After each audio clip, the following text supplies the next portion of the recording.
आज हम बात करने वाले हैं एक ऐसे मुल्क के बारे में जो 19वीं सदी में बिल्कुल गुर्बत और खानाबदोशी वाला ज़िंदगी गुजार रहे थे, लेकिन आज दुनिया के सबसे अमीर तरीन देशों की लिस्ट में गिनी जाती है। कतर के अमीर यानी वहाँ के राजा प्रिंस तमीम बिन हमद अल थानी, जो अपने रईसी और शाही अंदाज से जाने जाते हैं। मौजूदा दौर में कतर की डीजीपी 60.30 बिलियन डॉलर यानी 60.30 बिलियन डॉलर की है। तो दोस्तों, आजकल हर किसी के दिमाग में ये सवाल उठता ही होगा कि आखिर रेतीली ज़मीन और खाना बदोशी वाला ये छोटा सा मुल्क इतना अमीर कैसे हो पाया। तो इस वीडियो में मैं आपको बताता चलूं कि कतर कुछ साल पहले यानी 1922 12,000 वर्ग किलोमीटर में फैली ये रेतीली ज़मीन जो ठीक ठाक से इंसानों के बसने के लायक नहीं मानी जाती थी, और यहाँ रहने वाले बड़े तादाद में मछुआरों, मोती चुनने वालों की थी, और ये लोग खानाबदोश थे जो अरब देशों में घूम घूम कर रहा करते थे। सन 1920 के दौरान भयानक आर्थिक मुसीबत आया जब जापान के लोगों ने मोती की खेती करना शुरू कर दिया, जिस कारण कतर की अर्थव्यवस्था दम घुट रहा था। इसी दौरान वहां से 30% लोगों ने पलायन कर लिया, जिससे कतर की आबादी घटकर 24,000 हो गया। लेकिन किसी को क्या खबर थी कि कतर की किस्मत बदलने वाली है। और फिर आपको बताते चले कि सन 1939 में कतर ने पहला तेल का भंडार खोज निकाला, जिसे कतर का ब्लैक गोल्ड कहा गया, और फिर कतर बड़े पैमाने पर तेल का एक्सपोर्ट करने लगी। 20वीं सदी में देखते ही देखते दुनिया के सबसे अमीर तरीन देशों में शुमार होने लगा। लेकिन तब भी कतर एक मुआहदे के चलते वह अंग्रेज़ों के नियंत्रण में था। इसके बावजूद प्रवासी और निवेशकों की कतर में हुजूम लगने लगा।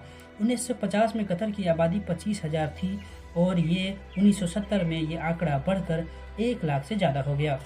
1970 में कतर की डीजीपी 300 मिलियन डॉलर की हो गया। फिर 1 साल बाद ब्रिटिश से ये मुआहदा समाप्त होता है और कतर एक पूर्ण रूप से आज़ाद मुल्क हो जाता है। जिसके बाद 1971 में कतरी हुकूमत ने इंजीनियरों की मदद से कतर के पूर्व उत्तरी तट से कुछ दूर गैस का एक बड़ा भंडार खोज निकाला, जो दुनिया का सबसे बड़ा प्राकृतिक भंडार था, जिसका एरिया लगभग 6,000 वर्ग किलोमीटर का था, जो पूरा कतर के आधे हिस्से के बराबर थी। 20वीं सदी में कतर की डीजीपी जमीन से आसमां जा पहुंची, और वहां की डीजीपी 3.7% से बढ़कर 19.2% हो गई, और 2 साल बाद यह बढ़कर 26.2% हो गया। सोने पे सुहागा यह भी था कि कतर की आबादी बहुत ही कम यानी महज लाखों में जिसकी गिनती की जा सकती थी, जिससे कतरी हुकूमत ने अपने लोगों को बेहतरीन शिक्षा, स्वास्थ्य व्यवस्था और बेहतरीन मुनाफे वाली रोजगार मुहैया कराती रही। मौजूदा दौर में कतर की आबादी 3 से 3.5 लाख की है, जिसमें से सबसे ज़्यादा प्रवासी हैं। हाल ही में देखा गया कि कतर की अर्थव्यवस्था में गिरावट आया है और वहाँ की विकासीय गति में धीमी हुई है, जिसका कारण था कि कतर एक राजनीतिक विवाद के चलते अरब अमीरात, बहरीन, सऊदी अरब 2007 से 2021 के दरमियान हवाई, समुद्री और स्थलीय नाकाबंदी लगा दिया था।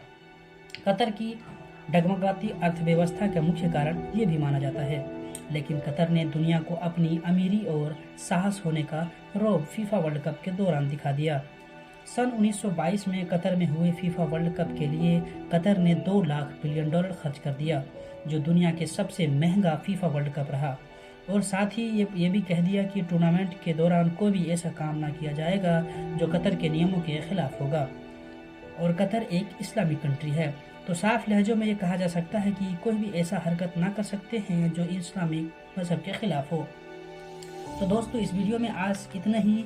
अगर वीडियो अच्छी लगी हो तो लाइक करें, और इसी तरह नॉलेजेबल वीडियो के लिए RT नेटवर्क को सब्सक्राइब कर लें, और अगले वीडियो के लिए बेल आइकन को प्रेस कर दें।